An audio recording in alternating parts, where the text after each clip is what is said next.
В прямом эфире информационная программа «Вести Чеченская Республика». Корреспонденты я, Рамзан Абуев, готовы рассказать о наиболее значимых событиях к этому часу. Ассаламу алейкум. Главное сегодня.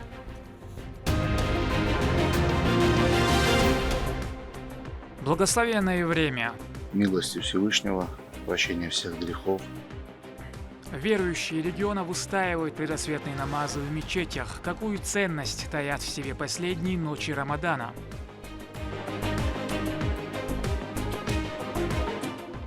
Грандиозная дата. Рузана, спасибо вам огромное, потому что то, что было и то, что сейчас, я думаю, вы со мной согласитесь, это две абсолютно большие очень разницы. По случаю двойного юбилея нашей телерадиокомпании в гостях у Вайнаха генеральный директор ВГТРК Олег Добродеев. О пройденном и будущем, об оценках и мнениях смотрите в выпуске.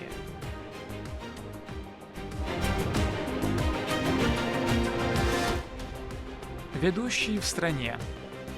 Воевательский состав филиала в основном будет состоять из прикомандированных сотрудников МГУ. И при этом они будут обучать и повышать квалификацию наших местных преподавателей. Готовность корпуса для филиала МГУ имени Ломоносова в республике на финальной стадии, когда начнется первый набор абитуриентов. —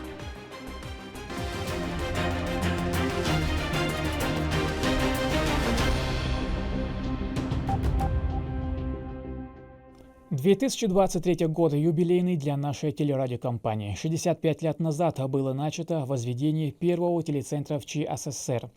До появления телевещания жители узнавали последние события благодаря радио, которому исполнилось 95. Каждый день по будням нас смотрят, слушают тысячи людей. 65 и 95 лет – это грандиозные даты, но главное – это не цифры, а профессионализм. За эти десятилетия мы стали одним из главных информационных, познавательных и развлекательных телеканалов. Оснащение компании с каждым годом улучшается. Профессионализм сотрудников отмечается на крупных престижных конкурсах. Наши цели были и остаются неизменными. Это оперативно рассказывать о важных событиях в жизни субъекта, традициях и обычаях народа. Дать возможность людям лучше узнавать друг друга, стать связующим звеном для жителей. Свет голубого экрана, который опоясал земной шар нескончаемыми потоками информации о жизни всей планеты, отдельных государств и регионов, наций и народов в начале прошлого века, не угасает ни на минуту. Поздравить сотрудников Вайнаха приехали высокие гости. Генеральный директор Всероссийской государственной телерадиокомпании Олег Добродеев, его заместитель, руководитель регионального департамента Рифат Сабитов, руководители филиала ВГТРК в Северо-Кавказском федеральном округе. Репортаж Лейлы Муртазовой. В регион прибыл генеральный директор ВГТРК Олег Добродеев вместе с заместителем Рифатом Сабитовым. В столичном аэропорту почетных гостей встретили председатель правительства Чеченской Республики Муслим Хучиев, министр Чеченской Республики по национальной политике, внешним связям, печати и информации Ахмед Дудаев и директор ГТРК Вайнах Рузана Веселаева. Отлично. Погода хорошая. В ходе экскурсии по филиалу ВГТРК ГТРК Вайнах Рузана Веселаева рассказала о регулярной помощи регионального общественного фонда имени Героя России Ахмата Хаджи Кадырова и Министерства Чеченской Республики по национальной политике, внешним связям, печати и информации. Нам очень помогает министерство, особенно в оказании помощи нашим сотрудникам, финансовой помощи, какие-то премии. Очень стимулирует наших работников. И сейчас, буквально недавно, тоже это не афишируется, министерство нам отправило последнюю модель квадрокоптера, которого нет, кстати, на других телеканалах, но есть у нас. В актовом зале компании собрался коллектив телеканала, а также руководители региональных телевизионных компаний. Поприветствовал присутствующих Рифат Сабитов. Сегодня у нас замечательный повод. Мы отмечаем 65 лет начала телевизионного вещания и 95 лет начала радиовещания Чеченской Республики. Ну и по этому поводу сегодня здесь генеральный директор Олег Борисович Добродеев. Не приехать, наверное, больше вы не могли, потому что здесь большое событие для коллег. Приехали коллеги всего Северо-Кавказского федерального округа, вот здесь они присутствуют. Потому что действительно ВГТРК – это большая, огромная, очень дружная семья. Олег Добродеев тепло отозвался о Чеченской Республике, отметив преобразование телерадиокомпании под руководством директора Рузаны Веселаевой. У меня очень сильные чувства каждый раз, когда я попадаю в это здание. Я хорошо помню его еще абсолютно в таком разрушенном, прямо скажем, в никаком состоянии. И вот каждый приезд, я должен сказать, что трудами и колоссальной помощью и Рамзана Ахматовича, ВГТРК, мы сейчас эту кампанию, наверное, для нас главную, ключевую, самую важную, мы ее, конечно, очень сильно преобразовали. Рузана, спасибо вам огромное.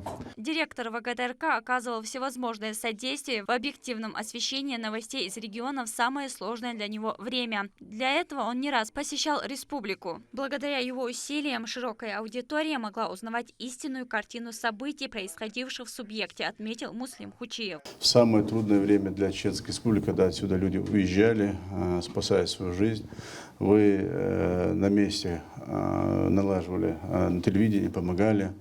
И вообще фамилия Добродеева – это легенда российского телевидения. Рузана Веселаева, в свою очередь, поблагодарила за высокую оценку работы телерадиокомпании и добавила, что успехи стали возможными благодаря колоссальной поддержке Олега Добродеева и главы региона Рамзана Кадырова. Мы всегда чувствуем вашу заинтересованность в развитии телеканала.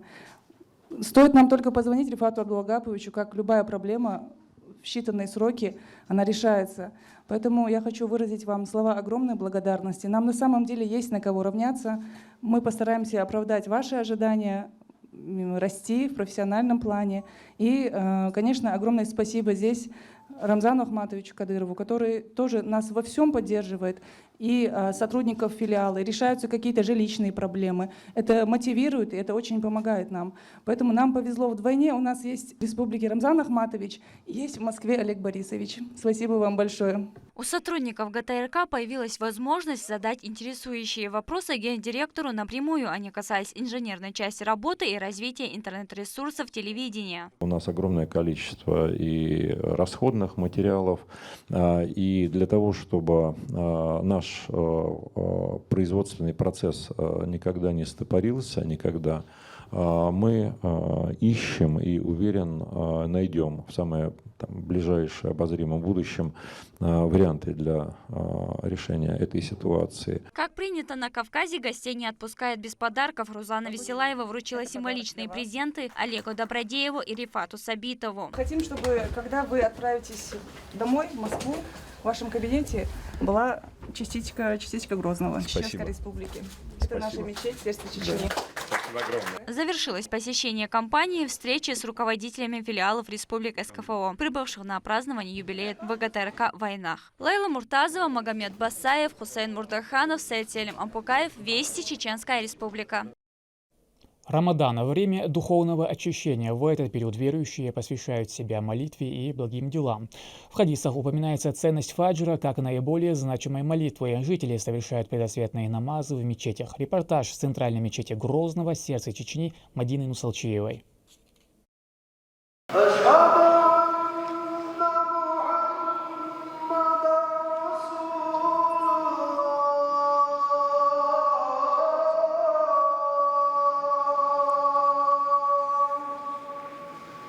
Священный месяц Рамадан близится к концу. В последние его 10 дней особенно значимы в жизни верующего, потому что это время освобождения от ада. В этот период все, и стар, и млад, выстаивают ночи в молитвах и мольбах, обращенных ко Всевышнему, склоняя голову в земном поклоне на утреннем джамаат-намазе все равны. Стираются чины, должности и звания, схожи лишь дуа, в которых люди просят милости Творца для себя и близких.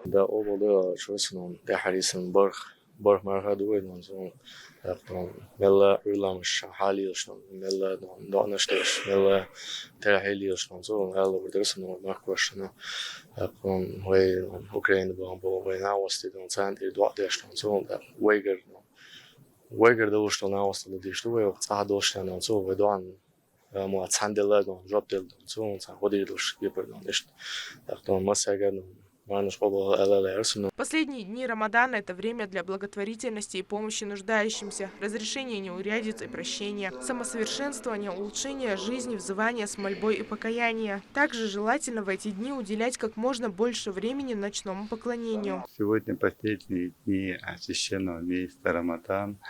и утренняя молитва в многократном размере воздастся.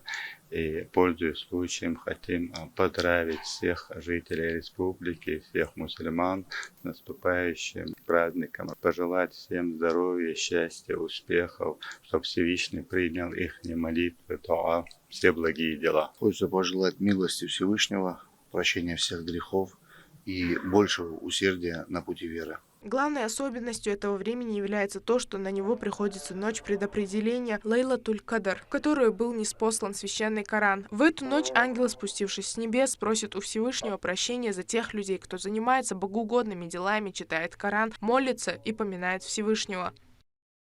Ночь могущества и предопределения меняется каждый год. Всевышний делает выбор среди людей, избирая тех, кто будет спасен от огня ада. Однако стать избранным не так просто. Для этого недостаточно только молиться. Верующий должен обладать намерением, идущим от всего сердца. К покаянию он должен стремиться всей своей душой. Мадина Цалчиева, Ислам Ибрагимов, Вести, Чеченская Республика. В Грозном в этом году планируют старт образовательного процесса филиала Московского государственного университета имени Ломоносова. Учреждение станет настоящей кузницей профессиональных кадров не только для республики, но и для всей страны. Сколько студентов планируется набрать на первый учебный год, расскажет Мадина Кураева.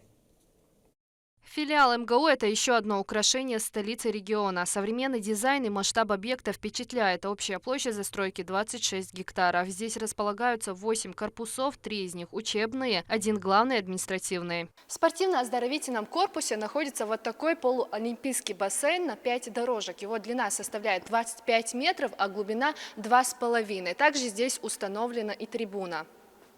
Большой спортивный зал с общей площадью 1200 квадратных метров, тренерская, медпункт и другие секции. Помимо учебных пар, здесь можно будет проходить курсы физической подготовки по различным направлениям. Отдельные открытые спортплощадки находятся и на улице. Возвели объект по самым современным требованиям. Предусмотрен корпус и для актового зала. Рассчитан он на 741 посадочных мест. Объект позволит проводить мероприятия различного масштаба. Работа здесь на завершающей стадии. На территории 2 общежития, мужское и женское. Находятся они в разных концах. Каждое здание рассчитано на 130 человек. Объект полностью возведен, отделочные работы завершены, благоустраивается прилегающая территория, остались последние штрихи. Сейчас на участке трудится около 50 специалистов. Сейчас в основном идут пусконаладочные работы. Это пусконаладка инженерных систем, это значит кондиционирование, вентиляция, слаботочные системы. Значит, системы электроснабжения, ведутся работы по устройству автополива для, значит, озеленения территории. Стоит отметить, что это единственный проект образовательных учреждений такого масштаба на Северном Кавказе. И открытие филиала – прекрасная возможность для молодежи со всего СКФО получить качественное образование ведущего вуза страны по 5 направлениям. У нас уже определены приоритетные направления подготовки специалистов для филиала. Это прикладная математика, информатика, биотехнологии, фармация, юриспруденция и менеджмент. В первый год обучения, с 2023 по 2024 года, планируется начать образовательный процесс по 3 специальностям. Это прикладная математика и информатика, менеджмент и юриспруденция. Последующие года, с 2024 и 2025 учебного года, будет набор по всем 5 специальностям. Преподавательский состав филиала в основном будет состоять из прикомандированных сотрудников МГУ. И при этом они будут обучать и повышать квалификацию наших местных преподавателей. Работу филиал планирует начать в этом году по 3 специальностям на 50 бюджетных мест. Ежегодно они будут увеличиваться и к 2030 году составят более 300 единиц. Количество контрактных практически не ограничено и будет зависеть от приема. Мадина Кураева, Шейх Масур Умалатов, Сайдамин Даутмирзаев, Вести, Чеченская Республика. Дворец культуры имени Шиты Эдисултанова, Центра досуга и народного творчества, использующий в своей работе весь спектр культурно-просветительских техник. Функционирует в учреждении более 20 клубных формирований и созданы отличные условия для раскрытия и совершенствования талантов. Подробности в следующем сюжете. Валяние войлока, ковровая вышивка, текстурная роспись – это еще не все направления, их более 20. Для развития своих творческих способностей здесь каждый ребенок найдет занятие по душе. Сейчас девочки занимаются созданием картины в технике декупажа. Они переносят фотоизображение на плотную основу, например, на гипсокартон. Здесь сюжет можно дополнить разными элементами текстурной росписи. В итоге получается вот такая красота. Хайда Макалова на протяжении всей жизни занимается творческой деятельностью. Больше всего ей нравится обучать этому других людей. Во Дворце культуры имени Читы Ади Султанова работает 2-й год. В объединении могут заниматься любые желающие без возрастных ограничений, потому что это клубное формирование. И обучаем мы людей, которые это направление очень интересно. И вот в группе обычно у нас бывают 13 детей. В одном занятии, даже если 6 детей, 6 все они могут заниматься отдельно друг от друга, именно в своем направлении. Ученики Хэды принимают участие в различных творческих выставках и конкурсах, занимают призовые места. В основном сюда ходят девочки, график посещения удобный, не в ущерб школе. У нас на улице была выставка, Хэда там со своими ученицами вышла туда с картинами разными. Мы увидели эти картины, и мне тоже захотелось туда пойти, учиться с Хэдой. Я уже сюда хожу с лета. Мне нравится делать декупаж и вышивку ковровой техники. А вот кружком по глине больше интересуются мальчики. Ребятам очень интересно создавать различные изделия из гипса, глины и мыла. Так получаются картины, посуда и домики.